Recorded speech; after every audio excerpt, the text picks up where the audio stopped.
இச்சபோட் சினிமால எந்த விதமான விஷயம் பார்க்க போற முடியும் பார்த்தீங்கன்னா, பிக் பாஸ் சீசன் 8 இப்போ லைவ் ஸ்ட்ரீமிங்கில வந்து பார்த்தீங்கன்னா, நீங்க இவங்களுக்கு சாரி அண்ட் தேங்க்ஸ் சொல்லணும் அப்படின்னா யாருக்கு சொல்லுவீங்க அப்படின்னு சொல்லி ஒரு சின்ன ஒரு டாஸ்க் மாரி வந்து இவங்களே வந்து ப்ளே பண்ணாங்க. அதில என்ன ஆச்சு அப்படிங்கிறது போன வீடியோல பார்த்துருந்தோம். இப்போ அந்த டாஸ்க் முடிஞ்சதுக்கப்புறமா வந்து பார்த்தீங்கன்னா, ஜாக்லின் பத்தி சௌந்தர்யா ஒரு சில விஷயங்கள வந்து சொல்லியிருந்தாங்க.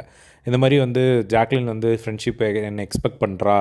அத என்னால குடுக்க முடியல. அதனால நான் சாரி சொல்றேன் அப்படிங்கிற மாரி ஒரு விஷயம் வந்து சொல்லியிருந்தாங்க. அந்த ஒரு விஷயத்த வந்து மஞ்சரி கிட்ட வந்து அவங்க சொல்லும்போது என்ன சொன்னாங்க அப்படின்னா, ஜாக்லின்னு இவங்கெல்லாம் வந்து ஒரு விஷயம் வந்து நினைக்கிறாங்கல்ல, அது அப்படி கிடையவே கிடையாது. இவங்க வந்து நான் வந்து ஏதோ ஃப்ரெண்ட்ஷிப் அவங்க கிட்ட இருந்து எக்ஸ்பெக்ட் பண்றேன் அப்படின்னு சொல்றாங்கல்ல, அப்படியெல்லாம் நான் எக்ஸ்பெக்ட்டே வந்து பண்ணல. இவங்க கிட்ட இருந்து நான் லவ்வும் வந்து எக்ஸ்பெக்ட் பண்ணல. ஆனா நான் எக்ஸ்பெக்ட் பண்ற ஒரே விஷயம் எனக்கு ஹேட் மட்டும் வேணாம் அப்படிங்கிற மாரி தான் நெனச்சேன். என்ன காயப்படுத்திட்டே இருக்காங்க நெறைய இடத்துல இவங்க. அது ஒண்ணு தான் வந்து நான் நெனச்சேன். ஆனா, இது அவங்களுக்கு வந்து புரிஞ்சுதா? இல்லையா? அப்படிங்கிறதெல்லாம் வந்து தெரியல. தப்பு பண்ணா நான் சொல்லணும். ஆனா, அது என்கிட்ட வந்து சொல்லணும்னு தான் நான் நெனச்சேன். சண்ட போடுறப்போ எனக்கு பக்கத்துல நிக்கணும் அப்படின்னுலாம் நான் நெனைக்கவே இல்ல.